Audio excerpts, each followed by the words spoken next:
mejoras autocríticas fue tratar de motivar una conversación, un debate, quizás ahora vemos muy poco, pero ciertamente esas zonas son las que van dejando buena riqueza de contenidos, de reflexiones, vamos ampliando nuestro horizonte. Bueno, y les doy especialmente la bienvenida junto a Karen y yo, que somos los directores de la Fundación Nodo Educativo. Nuestra misión, la misión de Nodo Educativo es acompañar y facilitar cambios y aprendizajes personales y técnicos que permitan a los equipos docentes crear ambientes positivos e integrales de aprendizaje. Esa es nuestra misión. Somos un equipo bastante interdisciplinario, profesores, psicólogos, educadores de párvulo, un ingeniero, variedad de profesiones. Todos bien apasionados y comprometidos con la necesidad de realizar transformación en la educación. Eso da la pauta de que nos embarcamos rápidamente en reflexiones y en trabajos que a veces ofrecen complejidades teóricas o técnicas, pero nos gustan y nos atraen. Y en esta ocasión, les voy a compartir aquí, voy a tomar un minuto. Ahí, Karen, hay personas en la sala, por favor. Para mostrarles, para compartir en este caso es nuestro primer ciclo de webinar que hemos llamado Educación Emocional en Acción. El año pasado tuvimos 2 ciclos también. Y en el que lo que intentamos es hacer eco de las necesidades que vemos, que escuchamos y que sentimos, y tratar de conectarlas con gente, con personas que puedan aportar ideas y modelos y su experiencia a esta comunidad.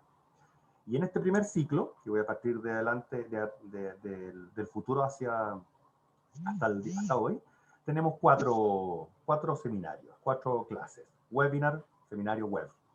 El último, el del 21 de abril, de finales de abril, la ruta interna del docente en tiempos de crisis, de transformación y crisis.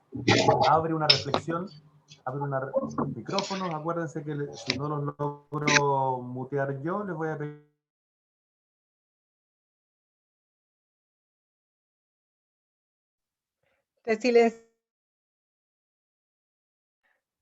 Te silencié, Iván, disculpa, estás en silencio, fui yo. Ah, fuiste tú. Ahí. Silencia solo tú, yo no toco el micrófono. Dale. Ya, ahora volví.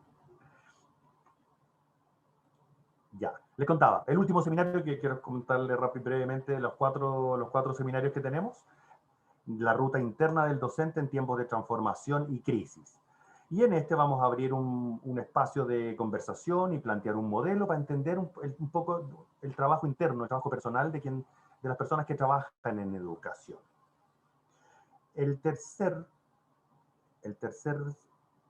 webinar, el uso de la tecnología y el ABP, competencias digitales, lo que apunta o va a abrir una conversación y algunos ejemplos técnicos, prácticos, relacionados con esta sobredosis de tecnología que estamos viendo, experimentando, y las necesidades de explorar nuevas tecnologías de aprendizaje. Y así vamos llegando al siguiente, el de la próxima semana, en el que vamos a ver los desafíos de implementar un currículum en educación social, emocional y ética. Y en vamos a tener a una directora, no es de Chile, es colombiana, Lina Moreno, es una directora de un colegio en Colombia, actualmente cursa unos estudios en Harvard, y nos va a contar su experiencia luego de implementar el programa de educación socioemocional y ético que se llama C-Learning, que fue desarrollado por la Universidad de Emory y que fundamentalmente ofrece respuestas a la pregunta de ¿y cómo llevamos esto a la clase?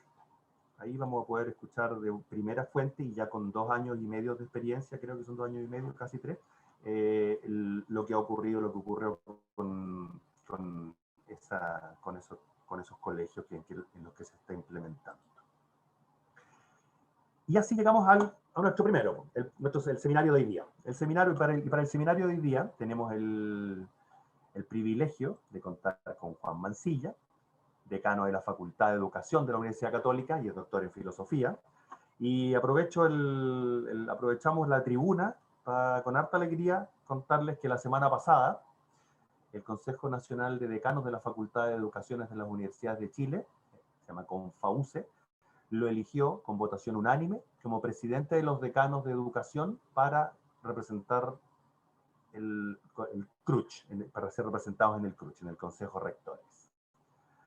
Así que podemos tener aquí, vamos a tener a alguien que va a tener una opinión, voto en ese importante espacio de conversación y de decisión. Juan Mancilla Sepúlveda. Y con quien hoy vamos a conversar acerca de un tema que desde hace tiempo genera reflexiones y contradicciones, sé que contradicciones bien profundas con muchos con las que hemos conversado, lo hemos debatido, que es la evaluación. Y por ello el título de esta clase, evaluar, ¿para qué? Pero antes, y en nuestro estilo, les queremos contar algo más de Juan Mancilla. Karen, tú estás muteada ahora. Claro, ahora estaba yo muteado. Ahora te paso el ingreso porque hay gente que está todavía entrando. Bueno, para mí es un honor contar con Juan Mancilla. Hemos estado en conversaciones y por ahí tuvimos una conversa un poquito más profunda para conocerlo un poquito mejor. Y ahora quiero transmitirle algo de lo que salió en esa conversación. Que bueno, aparte de su currículum, que es muy amplio, y ya el Iván introdujo un poco, ¿no? Todo, parte del historial que tiene Juan Mancilla, decirle que, bueno, él en este minuto, además es decano de la Facultad de Educación de la Universidad Católica de Temuco, y Juan, bueno, ha tenido hartos estudios, pero lo más lindo es que él partió como docente dando clases desde el pre-kinder, por todos los niveles, y eso es muy importante para él también, marcarle ese espacio y ese inicio ahí en la sala de clases, ¿no? Aparte de eso, bueno, Juan ha hecho muchos estudios, dentro de eso, magíster en desarrollo local y regional, profesor también, se desempeña en proyectos de Fondecid y miembro de la Sociedad de Historia de la Educación en América Latina y el Caribe. Ha acompañado muchos estudios científicos y tiene innumerables artículos científicos y varios libros en diferentes áreas y disciplinas, como la metodología de la investigación, literatura, pedagogía, imparte docencia también, además de acá en Chile, en universidades en el extranjero, en Colombia, España, Brasil y Guatemala. Entonces, se ha movido mucho. Me contaba que ahora este año, bueno, por la pandemia y todo, ha estado más acá que viajando y utilizando mucho estos recursos, pero cuando me lo cuenta, le encanta esto que él hace, ¿no? De estar siempre ahí educando, llevando la educación a todos los espacios. Juan se describe como una persona que procura ser siempre igual en todos los espacios, independiente del rol que desempeña. Busca adecuarse al contexto donde se encuentra, y la verdad que para mí, yo que no lo conocía personalmente, me sentí muy a gusto conversando con él y fue como de verdad sentir que era un amigo más que estaba ahí conversando. Entonces lograr esa conexión creo que es algo muy, muy lindo y que a veces cuesta también, ¿no? Cuando uno tiene ciertos cargos de repente. Entonces esa valoración de la sencillez es algo que se nota en él cuando se conversa. Me contó un poco sobre sus orígenes en Puerto Aysén también, lugar que recuerda con mucho cariño. Ahí vivió su infancia y también estudió en internados, en colegios internados del Estado. Entonces conoce muy bien lo que es estar ahí en la provincia, ¿no es cierto? Y mantenerse en ese espacio, y eso es parte de lo que lo mantiene acá en nuestra región, en la Araucanía. Y creo que eso es algo muy valioso también. Conoce lo que es la resiliencia, y una de sus pasiones es apoyar desde la educación, entonces. Juan dice, yo acepto la diferencia también, y no me muevo con fines de lucro ni intereses. Y bueno, es parte de por eso está acá también, ¿no? Generando, y ahí logramos esta conexión que nosotros también como fundación queremos generar este espacio donde podamos entregar información de calidad para ustedes, y bueno, y qué rico poder ir encontrando personas que vibran como en esa misma sintonía. Para Juan, el sentido de la vida es tener historias que contar, más que cosas que mostrar. Mencionó que su hábitat es el aula, como les decía antes, nunca la ha dejado. Independientemente de dónde ha estado, siempre ha estado vinculado con enseñar. Le motiva el deseo de que otros aprendan y mostrarle al mundo el mundo a las personas que no tienen tan fácil acceso al mundo. Creo que eso es una misión muy linda, ¿no? Para Juan Mansilla la felicidad es más una aspiración. Para él sería más como un estado de plenitud. Y eso para él se le asemeja a la imagen de mirar el mar, contemplar el mar. Le pregunté también sobre algún autor o una película en la que le gustara, y ahí me contó que había estudiado cine además en Barcelona, pero no terminó la carrera, pero estuvo muy metido en eso y le encanta el cine. Y principalmente el cine de autor, así que nos recomienda El caballo de Turín para el que no la haya visto, y de Giuseppe, el fabricante de estrellas. Y como libro nos recomienda Rayuela de Cortázar. Y además dice que le gusta el anime, así que nos recomendó que viéramos Mi vecino Totoro, que yo por cierto la vi y me encantó también. Así que este es Juan. Con esto yo te doy el pase, Juan, para que puedas acompañarnos con tu presentación y recordarle a las que vayan teniendo dudas y preguntas, vayan poniéndolas al chat. Yo voy a ir tomando nota, vamos a ir registrando las preguntas. Bueno, Mari Mari Compuché, Mari Mari Compulamiem, muy buenas tardes a cada una y a cada uno de las personas que están presentes acá. En primer lugar, agradecer la invitación que comenzó con una conversación con la profesora Tatiana Martel, luego ya empezamos a interactuar con Karen, a quien tampoco conocía, y con Iván, y me parece muy interesante y extraordinario el trabajo o la misión que llevan a cabo. Así que muchísimas gracias por la invitación. Eso me agradó mucho y bueno, los primeros aspectos que yo les mencioné era que yo no era un experto en evaluación. No lo soy. Digamos, eso puede defraudar a mucha gente. Porque no soy un experto en instrumentos, pero sí he estado vinculado a la evaluación, he estudiado, incluso hemos impartido una visión, tal vez con un tipo de evaluación, a eso me refiero. Quiero saludar también a las distintas personas que están, muchas de las que están en la pantalla les reconozco inmediatamente, ya son muchos colegas, hay personas en el posgrado, algunas que son de Temuco, del sur, estudiantes de posgrado, visualizo, directoras de colegios. También un saludo muy especial a las personas que están conectadas desde Colombia, donde tengo ahí mucha gente conocida que quiero mucho. Hay gente del Caribe conectado, del Llano, también sé, también gente de arriba, donde empieza Colombia, en La Guajira. Así que un saludo muy especial para los colegas de ahí. Yo quisiera que en realidad esto sea un diálogo en lo posible, pero primero voy a exponer algunas ideas, y ahí viene otro tema, que muchos de los que están acá ya saben más o menos algunas de las cosas que uno ha planteado en otras ocasiones, así que le ofrezco disculpas si soy reiterativo en algunas cosas. Entonces, la primera cuestión es que voy a exponer algunos de los textos que he escrito, algunas de las ideas que he escrito en mi cuaderno, porque yo escribo, tengo que escribir lo que voy a decir, ni siquiera digitalizar. Me cuesta muchísimo, ese es un problema que tengo de ir al mismo tiempo, los que saben que me cuesta muchísimo el tema del PowerPoint, ¿ya? Pero sí lo he hecho uno, ¿ya? Que lo voy a presentar después, es decir, entonces primero voy a exponer algunas ideas que me parecen relevantes en el tiempo que estamos viviendo. Lo primero es cuando partimos de la pregunta ¿para qué? Yo creo que ahí hay un tema muy relevante porque nos referimos a los fines o propósitos de algún objeto o a las causas finales. ¿Para qué evaluar y preguntarse para qué educar? Creo que es muy relevante. No debemos situarla como una pregunta pragmática, utilitarista, del tipo ¿para qué me sirve? Sino que más bien una pregunta más horizontal, vinculada a ¿para qué educar? ¿Para qué educar? Aunque les parezca una pregunta muy general, creo que esa es una pregunta que muchas veces quienes diseñan las políticas educativas no la plantean y ahí se generan unos problemas, ¿ya? De hecho, Nietzsche decía claramente, quien tiene un para qué y un por qué vivir, no importa el qué, el cómo ni el cuándo.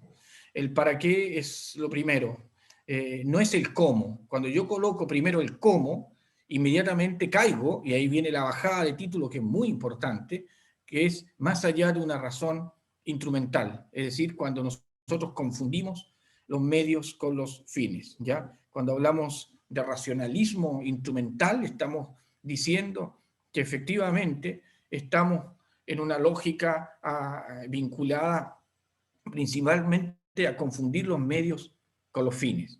Y ahí yo echo mano siempre de la tradición filosófica. Ahí, cuando coloco eso, yo estoy haciendo prácticamente un plagio, podríamos decir, a Horkheimer, en ese libro que es extraordinario, que es La crítica a la razón instrumental. El primer capítulo de ese libro se llama Medios y Fines. Y ahí habla en general de que las ciertas profesiones vinculadas con las ciencias humanas, especialmente incluso la pedagogía, confunde los medios con los fines. Entonces eso es, creo que, bastante relevante. Dicho eso, entramos de lleno al tema de la evaluación. Yo creo que la evaluación, coincidiendo con muchas personas que pertenecen a movimientos específicos de evaluación, es y debe ser aprendizaje. Ni siquiera yo creo que es la evaluación pensarla para el aprendizaje, sino como aprendizaje. Y uno en ese sentido también va creciendo y va aprendiendo en el tiempo que cada vez tiene menos sentido poner notas. Eso yo creo que es al menos una perspectiva a la cual uno ha llegado. Eso no significa que uno no lo ha hecho. O sea, a mí me ha tocado pasar yo he transitado desde un positivismo bien fuerte hacia una comprensión del fenómeno de la evaluación como un ejercicio que debe ser trabajado permanentemente. Nuestro amigo de Málaga, Miguel Ángel Santos Guerra, que tiene apellidos paradójicos, ya él decía que dime cómo evalúas y te diré qué tipo, ¿verdad?, de persona eres. Y eso yo creo que tiene que ver con el poder. Más de algún niño, antes sentado frente al profesor, uno mismo podría hacer reminiscencia de su propia historia, hoy sentado frente a las pantallas del notebook o PC, se ha sentido más de alguna vez angustiado porque se va a enfrentar a una evaluación. Incluso podríamos hablar de una angustia de tipo existencial. Cuando yo hablo de angustia, hablo de ese temor y temblor que se da de manera simultánea, que es la mejor definición de angustia que creo que hay, que es de Søren Kierkegaard, que tiene un libro que se llama tal cual, Temblor y Temor, que es del año 1844. Un libro muy antiguo, donde se inaugura el problema de la angustia. Imagínense cómo uno va a sentir angustia, va a temer y va a temblar a la hora de una evaluación. Más de algún joven, igual, después de recibir alguna nota, se ha afectado psicosomáticamente y además se empieza a pasar una serie de rollos que en el fondo esa calificación, esa nota roja, en algunos casos unida a una anotación negativa, ¿ya? Va a afectar al NEM y por lo tanto va a ver disminuidas sus posibilidades para poder ingresar a la universidad. Esta situación se agudiza en aquellos colegios o establecimientos que tienen explícitamente proyectos curriculares vinculados al racionalismo académico. Hay otros que también practican eso, aun cuando tengan un revestimiento con narrativas que todos los colegios hoy tienen, porque se habla de educación integral, ¿verdad?, de proyectos educativos que han sido participativos, plenitud, etcétera, etcétera, pero finalmente, y esta es una idea en la cual han ido trabajando una serie de expertos en evaluación, como Teresa Flores, por ejemplo, aquí en Chile. Yo coincido cuando se plantea de que mientras no se modifique la escala de notas, no hay cambio. Podemos nosotros tener una gran cantidad de reformas curriculares, discursos, declaraciones, pero si no cambia la evaluación, tanto en su prescripción, el decreto 67 podríamos decir que es un avance, pero mientras eso no se extienda a todo el sistema, difícilmente va a cambiar lo demás. Cambia todo, menos la evaluación, ni las prácticas de evaluación, porque eso es algo además cultural. Entonces, muchos de los cambios que se han producido en educación son bien gatopardistas, es decir, todo parece cambiar para que todo permanezca igual, porque las prácticas de evaluación no cambian y angustian a las personas. Desde el momento en que hay una prueba de selección universitaria, se le puede cambiar de que ahora es más cualitativo, de que no es tan estandarizada, de que son preguntas más de proceso, que hay comprensión. Independientemente, hay una prueba que selecciona a la persona, porque a todos no le puede ir bien y el sistema no está montado para que se produzcan, digamos, accesos completos e inclusivos a la universidad. El sistema en el que está montado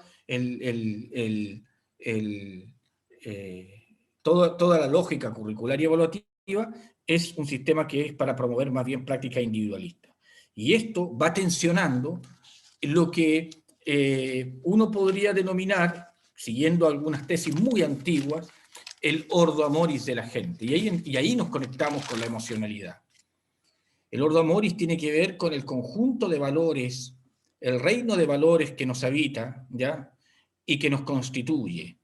Escribía San Agustín de Hipona que vive justamente el que tiene el amor ordenado en su más amplia acepción, ¿ya? De suerte que, decía San Agustín, que ni ame lo que no debe amarse, ni no ame lo que debe amarse, ni ame más lo que ha de amarse menos, ni ame igual lo que ha de amarse más o menos, ni menos o más lo que ha de amarse igual. Porque hoy asistimos a una hipertrofia, creo yo, de lo emocional.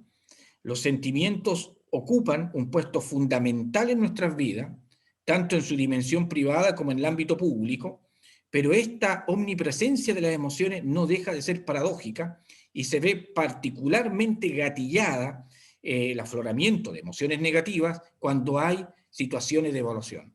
Incluso algunos profesores cambian su carácter, como Richard Sennett habla de la corrosión del carácter. Toman una prueba y pareciera que ha aparecido un general prusiano.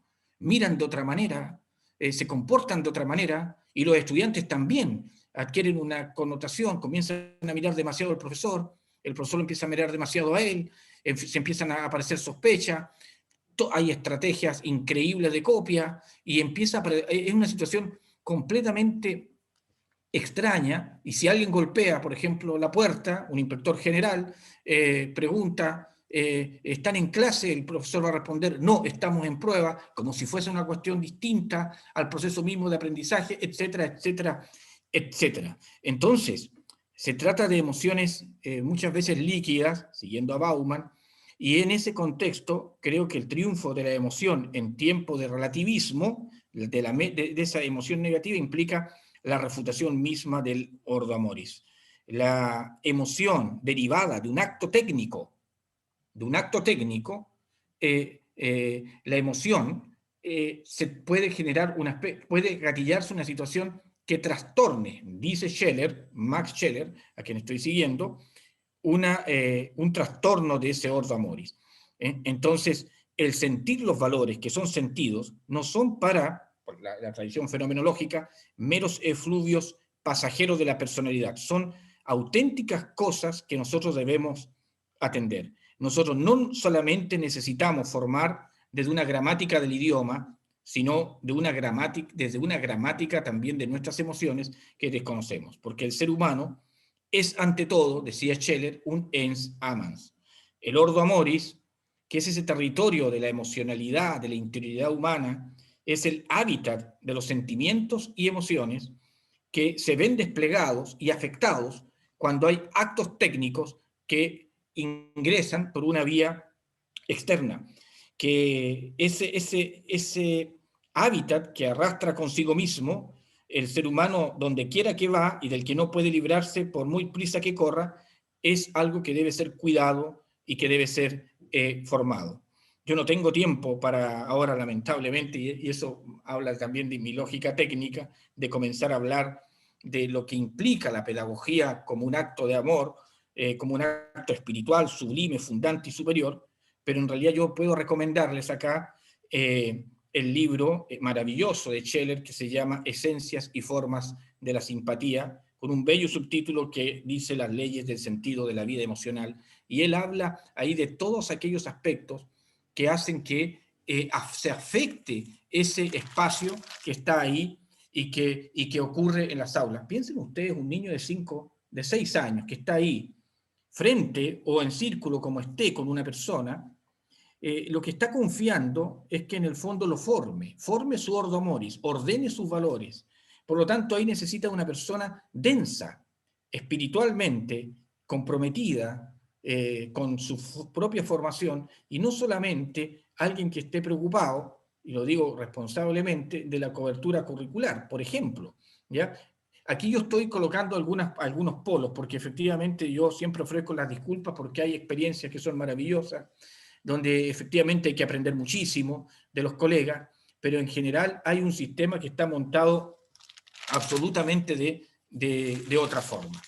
Entonces, en ese contexto, como les decía, el sistema en el que está montada la evaluación tiende a promover prácticas individualistas, no colaborativas y muy competitivas, porque lo que teóricamente subyace en los modelos liberales de educación, cuyo brazo ejecutor ya son las evaluaciones estandarizadas externas, con ciertos lenguajes como competencias, rúbricas, estándares, calidad, que la calidad es un concepto muy neoliberal, es algo que fue muy trabajado en Estados Unidos, que se llama la teoría de la elección racional individual, que es el corazón, a mi juicio, de muchas prácticas en educación y que tiene que ver con que se apuesta con que las personas, en el fondo, si son formadas individualmente con unos perfiles específicos, cuando después ejerzan, por ejemplo, en la universidad hay un perfil de egreso, ¿ya? Si las personas se alejan de ese perfil,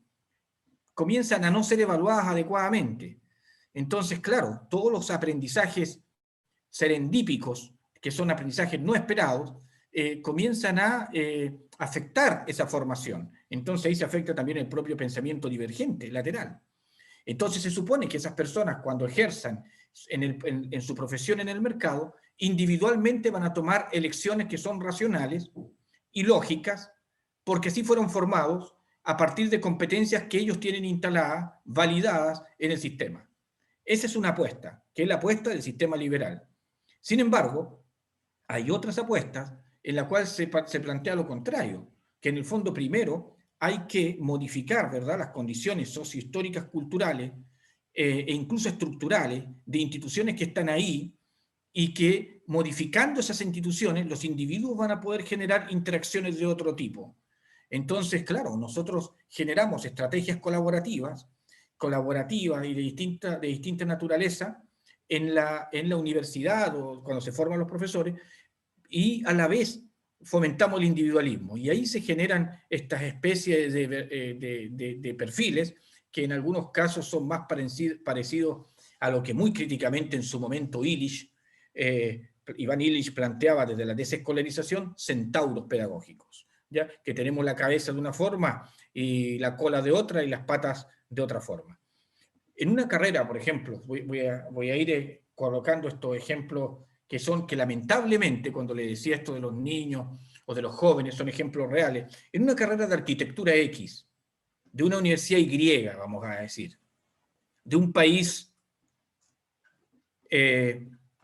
M, qué sé yo, de un país que tiene un subdesarrollo exitoso, que así creo que así se define bien nuestro país, para utilizar la expresión de André Gunder Frank, en ese notable libro que se llama Lumpen Desarrollo, Lumpen Burguesía, que también se lo recomiendo, donde se expresa la incapacidad de las clases dominantes oligárquicas de América Latina para implementar un proyecto de desarrollo autónomo que piense desde nuestro pueblo originario, etcétera. En fin, bueno, lo que quiero decir es que ahí él plantea esta idea de avanzar hacia otra lógica. Entonces, en un país que tiene un subdesarrollo exitoso, por eso me fui para otro lado, sería Chile, por ejemplo. En una carrera de arquitectura, yo he visto prácticas, ¿ya? Donde un estudiante presenta su maqueta en un curso relevante, como taller, por ejemplo, no está ni siquiera 2 minutos encima de las mesas su maqueta, cuando uno, los docentes, que generalmente no tienen didácticas en el cuerpo, que son docentes, porque para mí el profesorado es el que eligió el magisterio de la pedagogía, ¿ya? Le pide al estudiante que rompa él mismo su trabajo y lo bota a la basura. Otro ejemplo, en un certamen de derecho de cualquier carrera X, ¿ya? También el profesor, perdón, el docente, pero que en este caso es un juez, encargado de impartir justicia, después de 3 preguntas, califica sin ninguna pauta al estudiante con un 3,8. Usted tiene un 3,8. O sea, una verdadera epifanía seguramente le asistió. ¿Y para qué? Para calibrar con pasmosa exactitud su veredicto, ¿ya? Si un cardiólogo en ese mismo instante aparece y se acerca a su estetoscopio para ocultar los sonidos cardíacos y respiratorios del estudiante, necesitaría también un tensiómetro, que existen por si acaso, y más de algunos, yo diría, intervalos de alteración va a existir, a lo mejor mucho entre la sístole y la diástole del pobre estudiante. Lamentablemente estos ejemplos que les coloco son reales, y de hecho en los movimientos estudiantiles aparecen de vez en cuando, ¿ya? Las culturas academicistas que predominan fundamentalmente en las aulas universitarias, que actúan con violencia, han naturalizado muchas prácticas, cada vez menos, yo diría, y el estudiante se ve obligado a aceptar el juicio del profesor, porque hay mucha grabación hoy día, es distinto, está todo en otra dimensión. Estas historias son bastante reales, y ahí viene la pregunta, ¿cuántas lágrimas ha producido la escuela? Produce la escuela. También produce alegría, pero también cuántas lágrimas. Y ahí empieza a aparecer el currículum oculto, que es tan importante, y es el que más extrañan los estudiantes, los niños. ¿Y para qué contar en la historia de la educación? Todo lo que se hizo en la Araucanía, por ejemplo, para eliminar el mapuzungún, para sacarlo del currículum de manera violenta, pero no se logró porque sigue vigente. Entonces, aquí aparece nuevamente esa intersección, a veces virtuosa, a veces peligrosa, entre educación y escolarización. La evaluación no es solo un dispositivo o conjunto de dispositivos técnicos transparentes, casi como un suplemento de la práctica pedagógica. Todo esto que le estoy diciendo sé que son cosas que uno sabe, pero la invitación es a reflexionar. Esa es la invitación. Ni siquiera deberíamos decir, como les dije antes, que la evaluación es para el aprendizaje, sino que debe ser simultáneamente aprendizaje. No obstante, lo anterior, yo creo que Michel Foucault tenía razón cuando planteaba que el examen es una tecnología que ejerce poder, compara, estigmatiza, etiqueta, clasifica, ejerce fronteras de demarcación entre lo correcto e incorrecto, cuál es la norma, qué es lo anormal, y así muchas familias, imagínense padres, en su momento realizaban vigilias para saber los resultados de los exámenes de admisión. En algunos países incluso hasta han existido suicidios. El discurso magistocéntrico se traspasa después a los hogares. Eres bueno para matemática, eres malo para biología, eres bueno para historia. Hay disciplinas que no se disfrutan en el aula, se sufren. Por eso que el ajuste curricular yo creo que es interesante en la interdisciplinaridad que se propone. Necesitamos nosotros una pedagogía de la alteridad para poder desarrollar esto. Múltiples evidencias ya han demostrado que el discurso de la curva de Gauss, ya que hay un montón que están en el medio, unos que son excelentes, otros que están en niveles rudimentarios, que en el fondo también se ha traducido la rúbrica, que también es una lógica cualitativa, de cartesianismo cualitativo, ¿ya? Que lleva la campana de Gauss, pero en una dimensión distinta, ¿ya? Eso habría que discutirlo. Y en esto aparece un tema que me parece interesante, que es la retroalimentación, pero eso implicaría otro webinar, ¿ya? Que es cómo se retroalimenta. Eso también es muy interesante, ustedes saben que hay mucha literatura al respecto, pero en la lógica de la retroalimentación es muy importante saber retroalimentar. Yo eso también lo he ido aprendiendo. Yo me acuerdo que cuando empecé a retroalimentar hace casi 20 años tesis, yo le colocaba un signo de interrogación a los estudiantes al lado de un objetivo específico muy mal, que no era ni siquiera un verbo. Y después me di cuenta que mis estudiantes no pueden ser adivinos, ¿ya? Porque ¿qué significa eso? Y ahí es donde uno tiene que ir también, en base a su propia evidencia, ir avanzando en eso. Yo creo que es clave la retroalimentación. Toda la evidencia empírica reciente indica que las evaluaciones tradicionales, centradas en puntajes con porcentaje de exigencia, como lo voy a mostrar después rápidamente en las láminas que tengo, pueden generar, en caso de las calificaciones, emociones de frustración.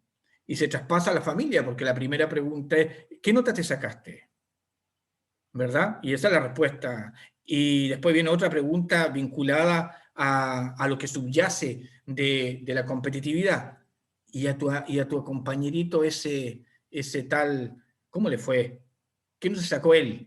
Y ella y la otra persona, ¿qué nota se sacó? Y empieza en las familias también existe esa práctica que está traspasada y se ha transformado en una cuestión cultural. Y los aprendizajes que se generan muchas veces no son profundos, sino superficiales y estratégicos. Es decir, los estudiantes, sobre todo en la universidad, estudian para la prueba. No hay sedimentación de la vivencia y profundidad.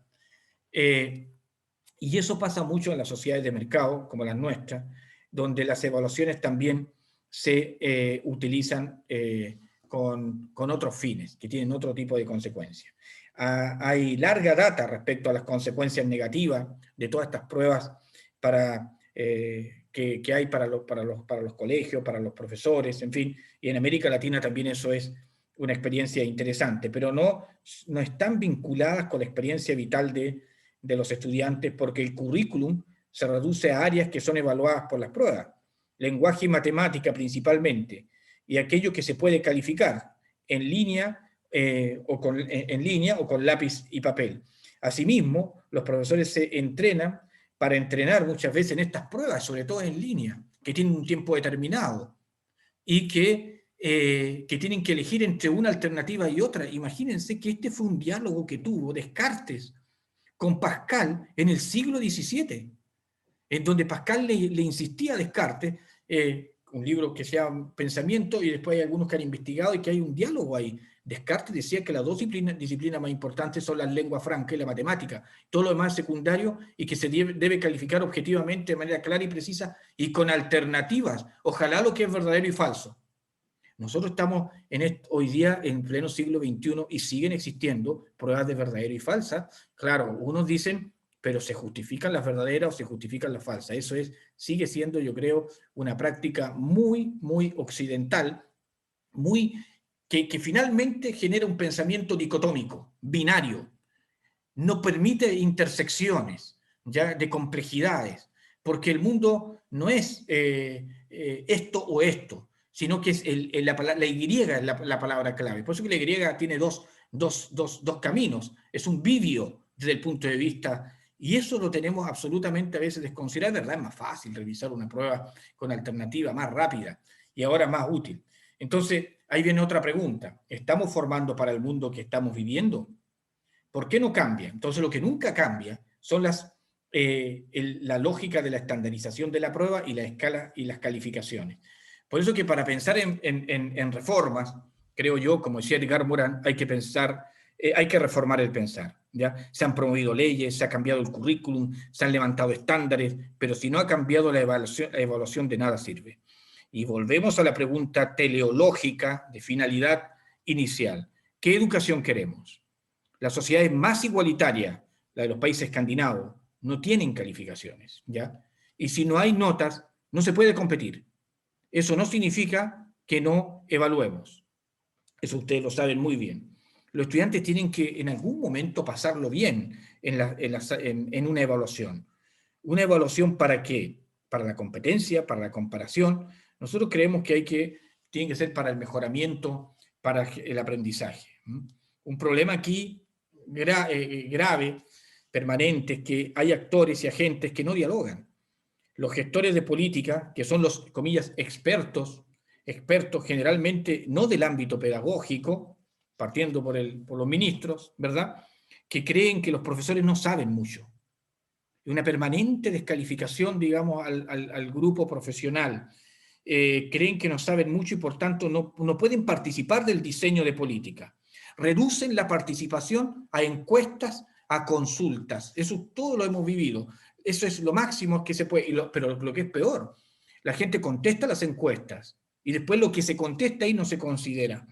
Entonces, por otra parte, desde el mundo cotidiano de la vida de las aulas, se visualiza a los agentes que realizan las políticas, desde el profesorado, que los que están ahí están en un escritorio, un gabinete y que hacen soluciones que no sirven para nada o para muy poco. Entonces, yo creo que se requieren políticas que permitan interseccionar la evidencia empírica disponible en el mundo, que no se recoge, porque si se recogiera, las educadoras de párvulo, por ejemplo, tendrían otro salario, el más alto de todas, por el ciclo vital en que forman. Toda la evidencia empírica indica eso, en los países escandinavos, como en Dinamarca, Finlandia, Noruega, Suecia, y Reino Unido, Irlanda, que es, no se imaginan ustedes cómo duplica. No digo que el salario sea una sola variable, pero es una de las variables que indica toda la evidencia que es importante, digamos, colocarla en la mesa, ¿ya? Tiene que converger entonces la evidencia empírica,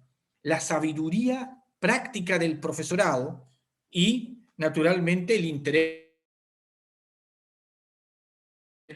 el país respecto de lo que se debe enseñar o no prescriptivamente. Hay muchos modelos de evaluación, además, que pueden ir concordantes con eso, y ahí yo no me voy a detener porque no es el objetivo para mí específico de esto. Ustedes han oído hablar de la evaluación auténtica, la evaluación para el aprendizaje, la evaluación culturalmente sensible, etc. ¿Ya? Y eso yo creo que es también relevante. En síntesis, creo que el cambio más profundo en la evaluación pasa por responder y saber cuál es su finalidad.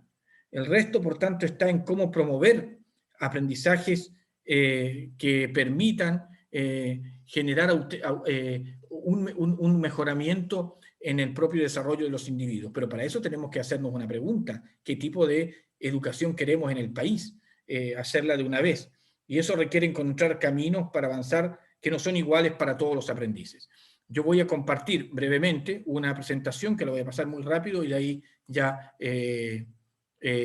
concluyo, ¿ya? Bueno.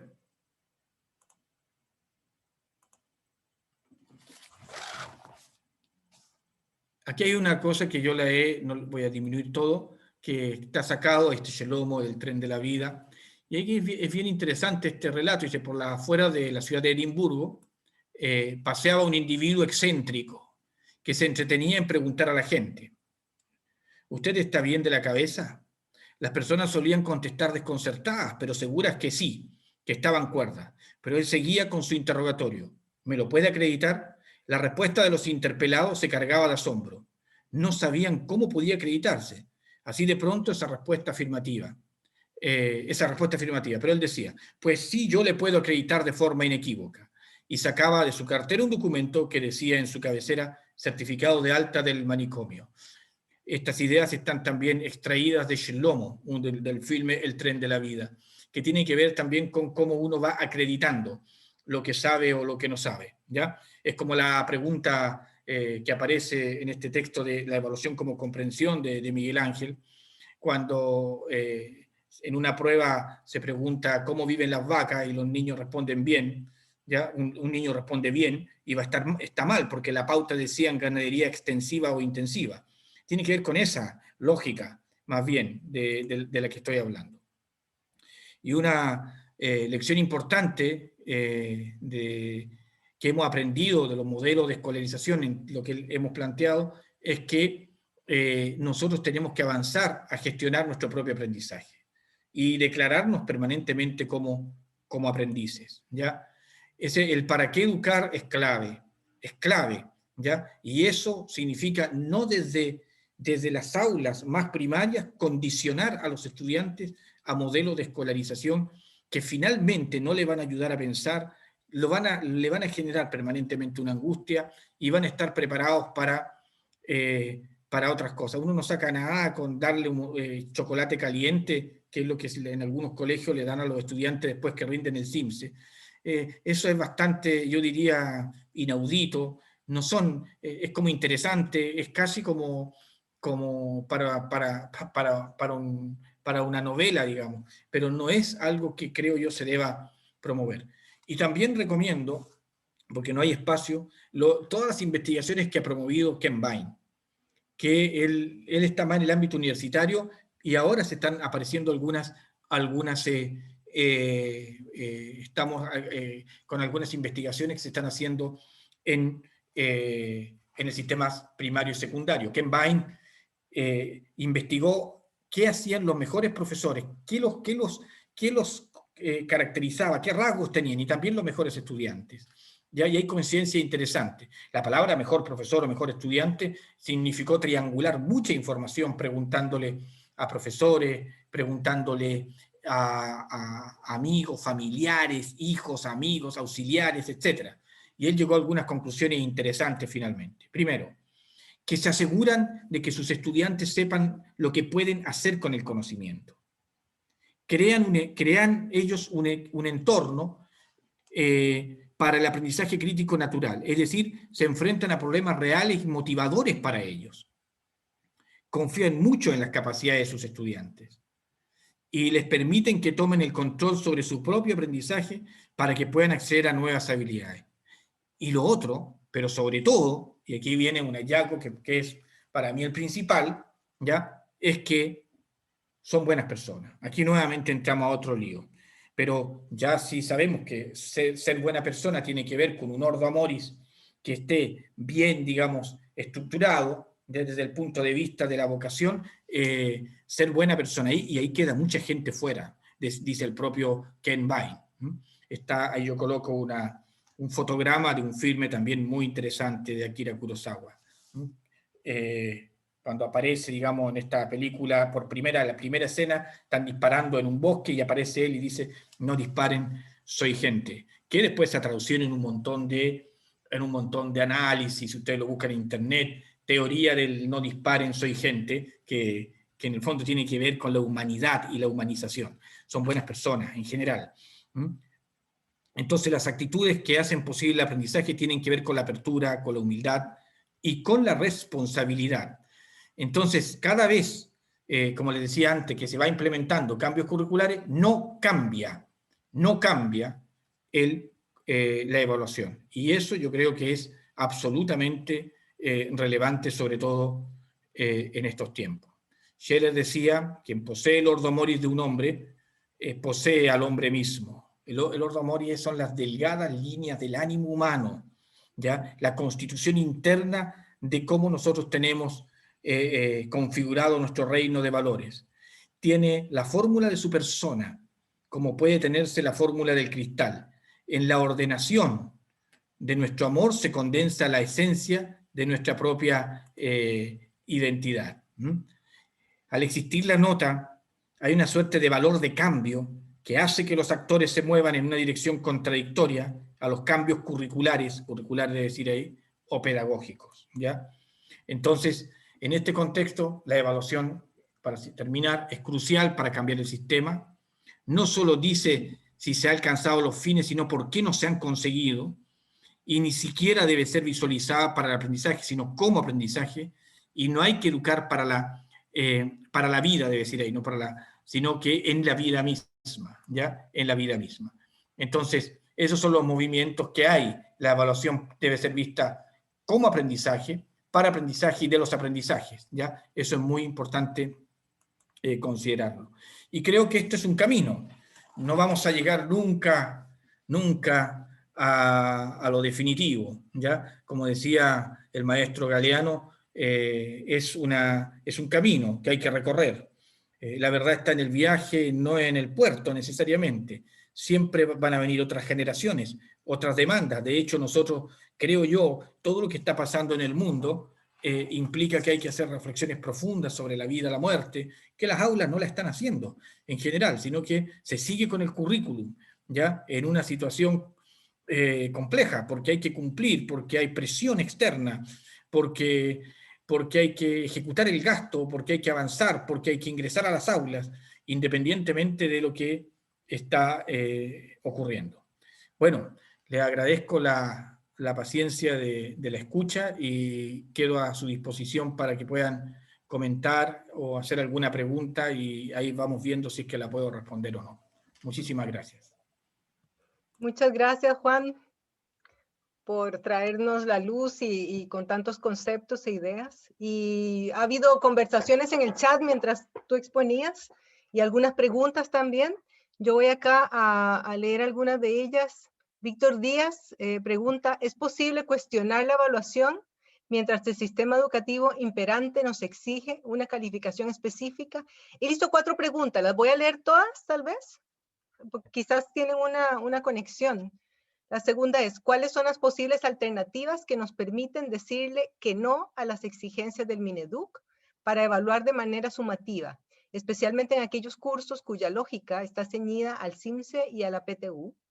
La tercera, ¿hasta qué punto inciden las evaluaciones estandarizadas en educación escolar y las agencias de certificación internacional que miden los parámetros de calidad en universidades que imparten formación docente? Y por último, si conoce las experiencias de otros países en las que la evaluación no tiene los mismos parámetros que en Chile. Si podría argumentar cómo hacen para no tener en cuenta la evaluación sumativa que nos exigen aplicar acá en Chile. Bien, yo creo que voy a verlo como un todo integrado. Creo que la evaluación, particularmente la presión que hay respecto de los decretos, de la escala de notas, de poner una calificación finalmente, complejiza todo el debate, ¿ya? De hecho, la literatura sobre la historia de la calificación en Chile, esta nota que va del 1 al 7, cuesta rastrearla incluso en la propia historia de la educación, no hay tanta reflexión en torno a eso, ¿ya? Y yo creo que ahí hay un tema, que mientras no se modifique aquello, difícilmente podríamos hacer modificaciones o cambios sustantivos, ¿ya? Yo creo que es difícil, porque hay una evaluación, se ha ido atenuando con el tiempo, y eso tiene que ver con también toda una tradición que además es externa, ¿ya? Es una evaluación externa, porque en el fondo esa evaluación externa implica que implica una historia que viene desde finales del siglo XIX, cuando, por ejemplo, en Chile, Valentín Letelier, junto a Alberto Salas y otros, fueron a mirar qué experiencias podían copiarse aquí. Nosotros en Chile pasamos desde una francosofía, un amor a la pedagogía francesa, a la alemana. Y se trajeron modelos muy alemanes, que han entusiasmado con las escuelas normales de Berlín y se instalaron acá. De eso el primer kindergarten que hubo en América Latina fue en Chile, y empiezan a generarse estas prácticas de anotaciones positivas, negativas, y se instala la idea de profesor jefe. Si hubiese un congreso mundial de profesores jefe, irían los chilenos, yo creo que una parte de los prusianos, y creo que quedan algunos cerca también de Letonia, que se llaman así. No hay más, porque es un nombre que es una herencia que viene del 19, y eso está en nuestro ADN. Le podemos llamar profesores tutores hoy día, pero eso está ahí. Entonces tenemos una tradición nosotros en nuestra historia que va a costar modificarla, porque imagínense si se suprime la nota, eso tampoco va a poder, es un cambio seguramente lento, que vamos a ver cómo nosotros logramos revertirla o modificarlo. Eso es un poco más difícil. De ahí, ¿qué otra pregunta había? No, se me fue. O comentario. Esa era la que hacía Víctor, creo. Sí, esa es la que hacía Víctor. Espérame que estaba en silencio. Por acá más abajo, claro, hay hartos comentarios sobre la filosofía, la importancia de la filosofía y cómo han reducido progresivamente en la carrera de formación docente, ¿no? Este ramo de la filosofía. Preguntan cuál será la lógica que persiguen las autoridades al hacer esto. Hay que pensar también cómo están constituidos las personas que han tomado estas decisiones. y a veces también esto aparece como que también fue una decisión bastante colectiva, pero en realidad no fue así. Entonces, en ese sentido, yo creo que hay una cuestión muy importante vinculado a que la tradición de las humanidades y la filosofía en Chile fue invisibilizada, particularmente en la época de la dictadura. Yo creo que esa es una herencia de la dictadura. Bueno, hay mucho más que decir respecto a la filosofía. Claro. En Chile se enseña en tercero, en cuarto medio, cuando ya muchas veces no hay que tener necesariamente filosofía para enseñar a pensar. Yo creo que eso es muy, muy relevante. Yo creo que es importante eso, inculcarlo en los propios niños. Lo mismo pasa con la investigación. La experiencia de algunos países es muy relevante respecto no solamente de Europa, sino que de nuestra América Latina, respecto de cómo desde un inicio uno tiene que iniciarlo en la indagación. Yo creo que nosotros tenemos un gran problema en no reconocer las sabidurías ancestrales de nuestros pueblos originarios. En eso yo he sido muy insistente, porque son pueblos que han logrado permanecer y sobrevivir casi por milenios, por cientos de años, y el Estado de Chile es muy, muy nuevo, muy contemporáneo, y hay mucha sabiduría ahí que no la hemos sabido, no voy a decir aprovechar, sino que materializar, porque el currículum que se ha instalado, además es monocultural, muy monocultural. Nosotros en Chile no tenemos educación propia en territorios que tienen otro acervo cultural, otra historia, y que en algunos casos podríamos decir que constituyeron las primeras naciones. Entonces, en ese sentido, creemos que hay una homogeneización que está instalada en el currículum. O sea, es impensable que hayan territorios que puedan decir aquí necesitamos educación autónoma. Y ahí, por ejemplo, hay experiencias interesantes con todas las dificultades que puedan existir en la propia Guatemala, que es un país muy multicultural, digamos, con una sabiduría ancestral tremenda, como es el caso de los mayas. Vi que estaba conectada ahí la maestra Alicia, digamos, que tiene mucho conocimiento de aquello.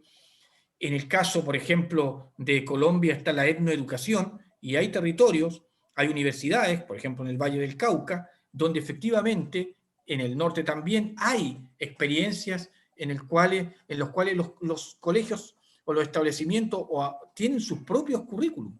Acá en Chile todo se reduce a la contextualización, y cuando la contextualización empieza a ser la palabra más importante, significa que algo anda mal, porque contextualizamos de abajo hacia arriba, no de arriba hacia abajo. Ese es el problema, un problema que hay. Súper.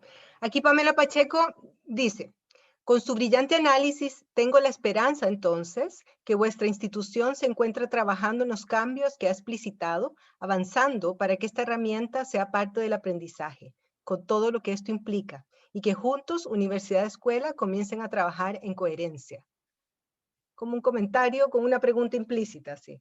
Sí, nosotros hemos tratado en la universidad de avanzar, pero también tenemos muchas dificultades porque tenemos la evaluación externa muy fuerte. Hemos tratado de cumplir con lo que más se puede con la agencia externa. Tenemos nuestras carreras acreditadas, todos nuestros posgrados acreditados, pero creo yo que también hay un tema sistémico, porque, por ejemplo, nosotros tenemos una carrera que es Pedagogía Intercultural Mapuche, que ahora la estamos modificando, ojalá hacia una carrera de cultura mapuche, más general, pero no es posible. Bueno, en Arica hay una experiencia, hay un programa en Villarrica, no puede ser que existan, lo contemos con los dedos de una mano, los programas.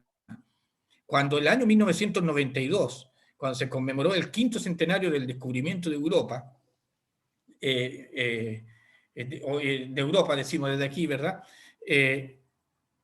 ahí nació esa carrera, y nosotros pensamos que iban a proliferar carreras por todo el territorio y no apareció ninguna.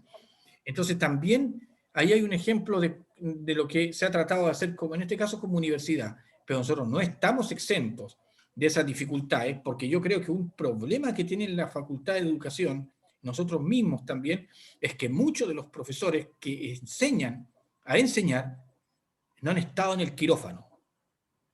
Entonces, claro, con alumnos del Marco para la Buena Enseñanza ideales, no han estado ahí. Entonces necesitamos que también estén profesores que forman parte del sistema escolar y del cual formamos parte. Entonces, por eso que muchas veces a mí no me gusta cuando se dice nosotros tenemos contacto con el sistema escolar. Nosotros formamos parte del sistema escolar. Somos del sistema escolar. Eso es tan violento como decir, por ejemplo, que exista diálogo entre las disciplinas y la pedagogía. Porque cuando se dice eso, uno parte de la premisa que la pedagogía no es una disciplina. Entonces, en ese sentido, creo que nosotros se trata de hacer lo que se puede, porque también hay una impronta que está vinculada al financiamiento. Entonces, claro, tenemos que estar alineados a ciertos estándares, tenemos que seguir ciertos perfiles. Si usted se aleja de ello, no hay financiamiento, y ese es un problema complejo que tenemos las universidades. Y creo que en el último tiempo igual la potenciación de las pedagogías en Chile es un tema se necesita una discusión más desde Estado, porque hay regiones donde abundan los profesores de una disciplina y hay déficit de otras. Y hay otras regiones, por ejemplo en el norte del país, donde hay un déficit de otras que sí están en otras. Entonces hay una especie de no estudio de las necesidades que tenemos. ¿Por qué? Porque el árbol se empieza a mirar por la cantidad de leña que da, no por la belleza que puede tener ese árbol. ¿Me explico? ¿Qué necesidades tenemos en la Araucanía y en los lagos y en Aysén? Música. No hay profesores de música. Entonces, claro, porque el currículum también no ofrece. O sea, un profesor de música para completar sus 43 horas tiene que transformarse en un verdadero nómade. ¿Ya? Entonces, desde ese punto de vista es complejo. No se puede. Nosotros igual hemos intentado y además tiene que pasar un montón de cosas. En el norte no hay profesores de educación básica, por ejemplo. Y ahora hay menos interés en la pedagogía. Entraron menos estudiantes a estudiar pedagogía. En esto último, esto viene en declive.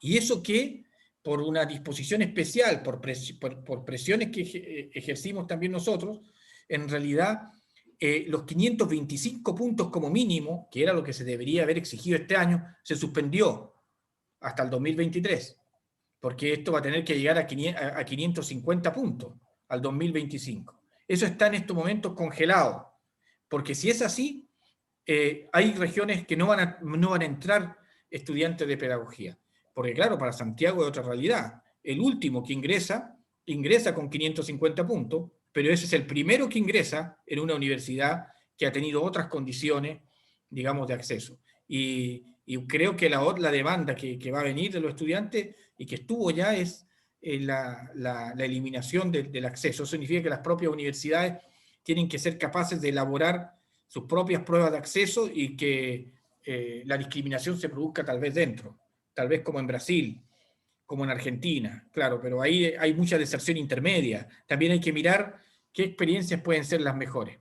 Entonces yo creo que esas son reflexiones que uno puede decir desde el punto de vista de lo que sucede en la universidad. Yo creo que también un problema que tenemos, que está dado por la ley de educación superior y particularmente por las exigencias que tienen que ver con las categorizaciones académicas y demás, es que para ingresar a plantas permanentes de las universidades tienes que ser doctor. Nosotros no necesitamos tantos doctores para formar a profesores. Nosotros necesitamos a profesores que tengan cierta formación, pero que tengan experiencia probada en el aula. Profesores que sepan hacer reuniones de apoderados. Hay profesores que son cuestiones prácticas, que puedan tener el dominio de un curso numeroso, que cada vez, gracias a la presencia de las educadoras diferenciales y de otros profesionales, permiten de que las aulas puedan manejar de mejor modo la diversidad. Pero yo creo que ahí hay un tema. Nosotros no podemos contratar de manera permanente a profesores que no sean doctores. Y si no lo son, se puede contratar, sí, pero empiezan a ser a tiempo parcial o part-time, y eso precariza las condiciones también laborales que tienen y genera una especie de escala feudal donde hay profesores de primera categoría, de segunda categoría, de tercera categoría y de cuarta categoría. Yo creo que romper eso va a ser muy difícil, pero depende también de cómo nosotros nos organicemos, en este caso como consejo de decanos o como personas que podemos ingerir. Piensen ustedes que a nosotros no nos escuchan. Entonces, esos son debates que hay que colocar en la mesa, y bueno, lo que les quiero plantear a ustedes es que la evaluación, para volver al tema original, hay que mirarlo de una perspectiva mucho más amplia, no solamente de una perspectiva restringida, ¿ya? Claro, hoy día, como está montado el sistema, uno tiene que saber hacer muy bien tablas, rúbricas, lista, y eso empieza a hiperpedagogizar la situación.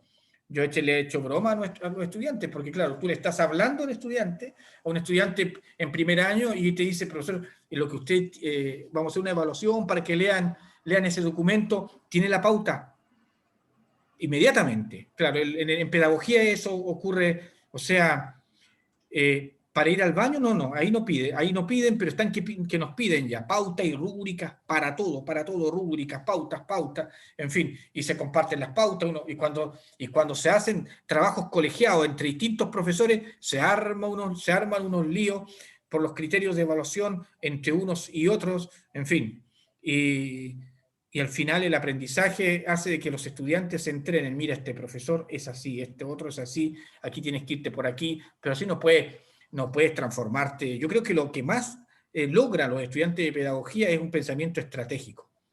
Eso sí lo logran, porque se logran adecuar muy bien a cómo es cada profesor o cada profesora. Bueno, lo bueno de todo esto es que es muy entretenido, ¿ya? Que hay mucho lío, y eso hace de que los días pasen rápidamente y que no nos aburramos.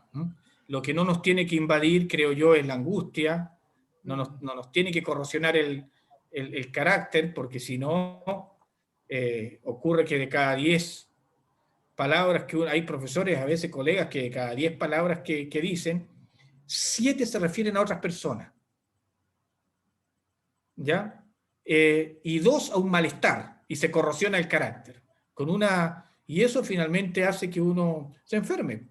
Y yo creo que eso tampoco se trata con tomar con liviandad las cosas, pero nosotros, colegas, necesitamos profesionalizar más esto, y eso implica también saber debatir, pero con la evidencia empírica disponible, con el lenguaje apropiado, con el carácter, porque si no quedamos solamente reducidos a demandas gremialistas y nos miran en menos.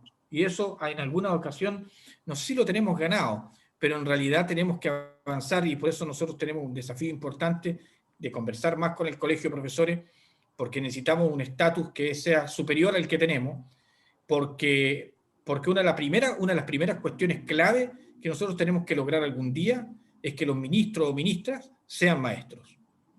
Es una cuestión fundamental, ¿ya? Yo no me imagino que un artista, con todo el respeto que merecen los artistas, sea ministro, por ejemplo, de salud, ¿ya? O que del Ministerio de Justicia se haga cargo un dramaturgo. En pedagogía, ahí nos colocan nosotros a personas que pueden ser muy preparadas, pero en otros ámbitos. Es más, ni siquiera en las unidades de liderazgo intermedio, como la unidad de currículum y evaluación, la UCI le dicen algunos, ¿ya? Es manejada principalmente por personas que no son del ámbito, ¿ya? Entonces yo creo que ahí hay muchos desafíos que después influyen en el relato, en el discurso, en la narrativa, y estamos lejos de lo que nos promovía o nos invitaba a reflexionar Paulo Freire, que sigue siendo una utopía lo que él planteaba. Así que eso es, bueno, Alice dice que un comediante llegó a ser presidente. Bueno, bueno, aquí en nuestro país en realidad hemos tenido dificultades con los ministros, las ministras, porque no son del ámbito pedagógico, ¿ya? Porque es un tema ético, finalmente, independientemente de los gobiernos. Creo que hay profesores suficientes y bien preparados, profesoras, que pueden comprender de mejor modo el fenómeno educativo. Profesor, una última pregunta. Bueno, ha estado muy nutrida y muy completa la conversa, la presentación, la exposición. Y quiero recoger un par de preguntas, llevarlo quizás en los últimos minutos, un par de preguntas que vimos aquí correr por el chat, que tienen que ver con el cambio de paradigma. Y ahí haciendo como una síntesis, o pidiéndole esa como visión sintética, ¿qué tipo de paradigma percibe que viene, que es el que viene a recrear, destruir también el que acaba de tipificar también, donde vemos que la educación, detrás del modelo de educación hay un concepto de competencia, hay un modelo lineal, la estandarización? O sea, creo que en este minuto y con mejor nitidez con todo lo que nos ha explicado, se ve muy claramente el tren que nos tiene en este minuto mirando una hora y un futuro medio triste y altamente estresante y poco adaptativo. Pero, y por eso es que viene ahora la pregunta y la reflexión, y creo que aquí, como lo menciona un compañero que dice que deberíamos conversar más y tener espacios de conversación respecto de qué paradigma es el que necesitamos, esa pregunta con la que usted nos abrió esta clase magistral. ¿Para qué? ¿A qué huele el paradigma que está emergiendo todavía dentro del vigente? Thomas Kuhn dice que un paradigma, mientras un paradigma cae y se rompe, en ese minuto empieza a emerger y florecer el otro. ¿A qué huele? Ya hay algunos atisbos, pero en su opinión, ¿qué es lo que está apareciendo como paradigma? O elementos, algunos, como para tener una pista, para empezar a conversar y buscar, y quizás continuar nosotros, por supuesto, que el trabajo. Sí, yo creo, primero, Thomas Kuhn es bien interesante porque él plantea de pronto una situación bien dicotómica. Claro, él dice que los paradigmas, la ciencia avanza cuando los paradigmas caen, pero ahí hay un peligro porque en algunas ocasiones se ha demostrado que hay algunos paradigmas que caen y luego aparecen con más fuerza y más fortaleza, que sería el caso, por ejemplo, del sistema neoliberal, que ha caído un par de veces y luego ha aparecido muy fuertemente, por eso se llama neoliberalismo, por decir algo. Yo creo que lo que se viene tiene que ver con perspectivas, no sé si en el corto plazo, pero es una intuición, más comunitaristas, de tipo co-constructivas. Y yo creo que en la medida que alguien diga, mira, el paradigma que se viene es este o es este otro, está equivocado. Aunque sea ese paradigma, un paradigma que promueva algún tipo de ámbito colaborativo o que esté... Yo creo que tenemos que aprender de que hay algunas situaciones que podemos elaborarlas colectivamente. No significa que vamos a hacer una asamblea en la ciudad, todo, sino que hay estrategias en las cuales hay aspectos que hay que construirlas colaborativamente.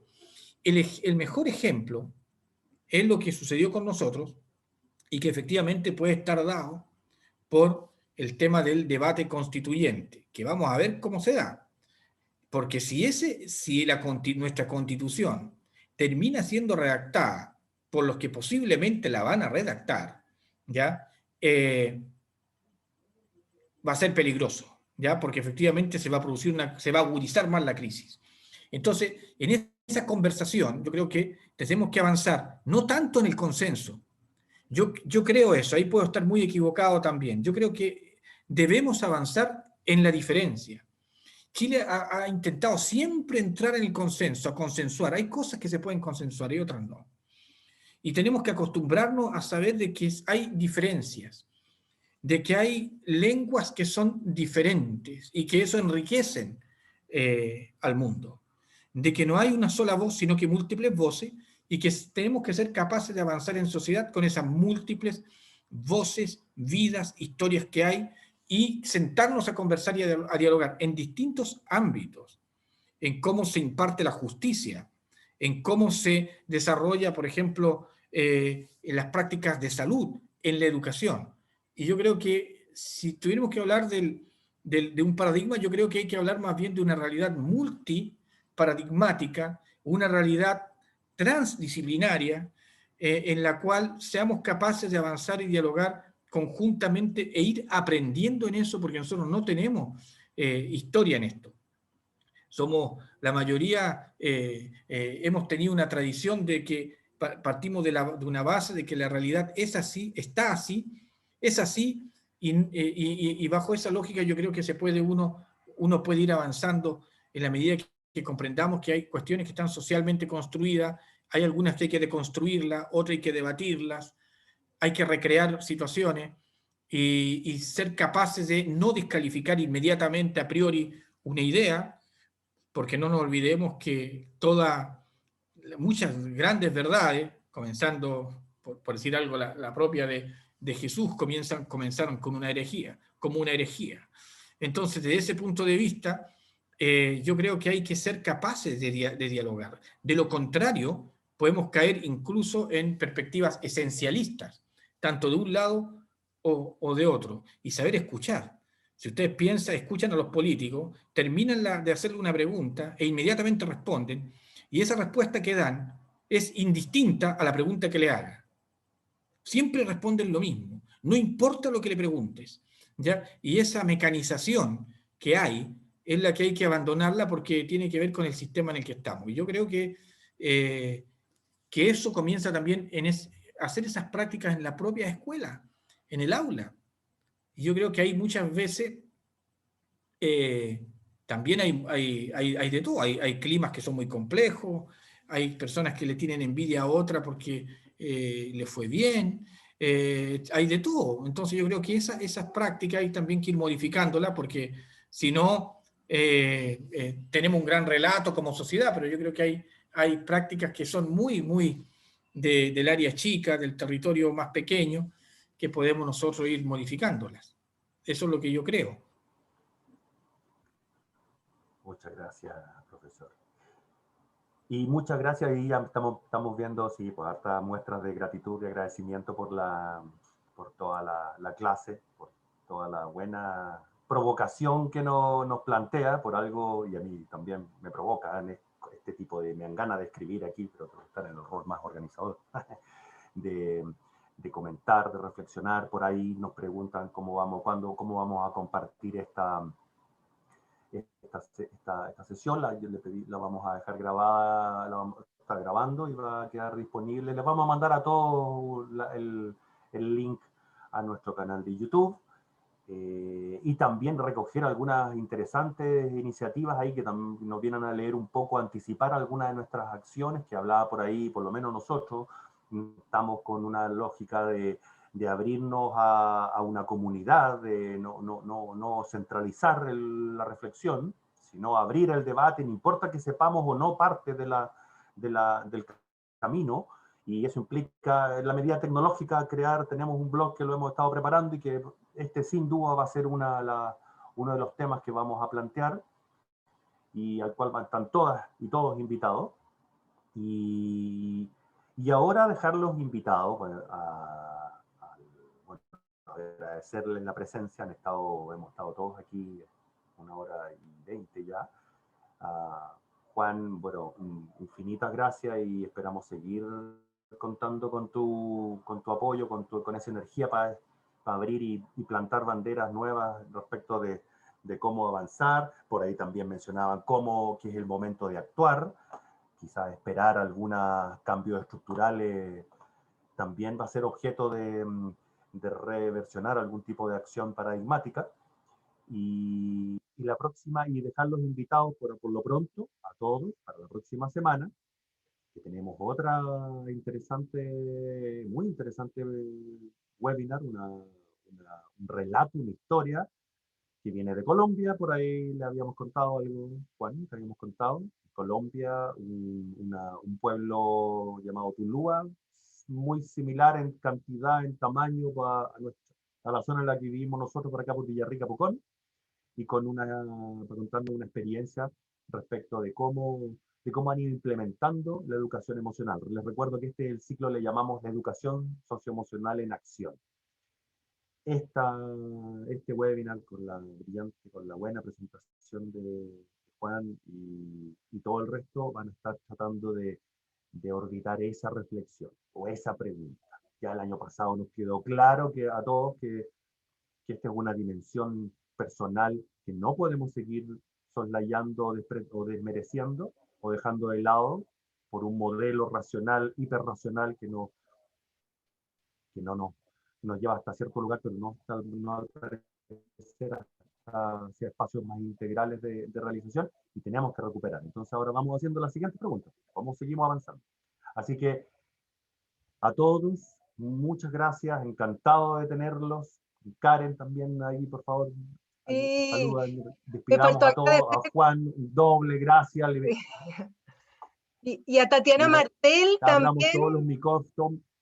Sí, Tatiana Martel, que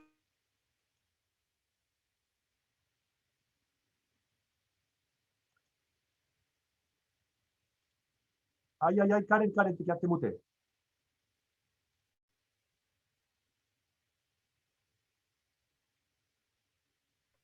me silenciaste ya. No, eso, agradecida, y yo me quedo con las palabras de Juan cuando dice, para ser buen docente hay que ser buena persona.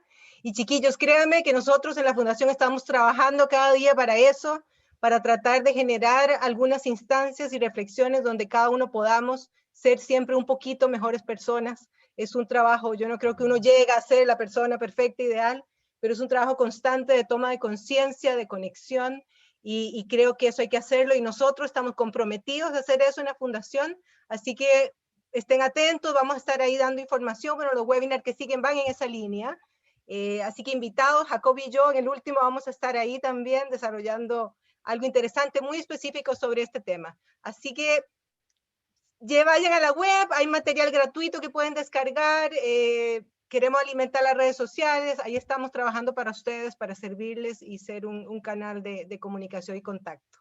Así que les deseo lo mejor. Muchas gracias, pueden abrir el micrófono. Gracias. Hay muchos corazoncitos aquí de cariño para Juan, porque hay mucho agradecimiento. Si pudieran haber corazones, sí, están ahí. totalmente. Hemos visto al principio, vimos tanta gratitud y cariño hacia Juan. Muchos corazones gran para maestro. Juan. No, Gracias. alumno. Gracias, Juanito. Gracias, Luis. Y de otras latitudes también. Muy bien, y de otros países vimos. Así que gracias, saludos desde Guatemala. Muy bien, orgulloso de un aicenino muy... Hola, Lucho. Desde el sur de Chile, muchas gracias. Gracias, Juanito. Gracias. Juanito. Desde el corazón. Muchas gracias, Uruguay. Juan. Viviendo en Santiago. Un abrazo. De Uruguay. En Uruguay. Viviendo en Santiago, pero aquí estamos. Un abrazo. Jimena. Desde Temuco, una gracias. Magíster. Muchas gracias.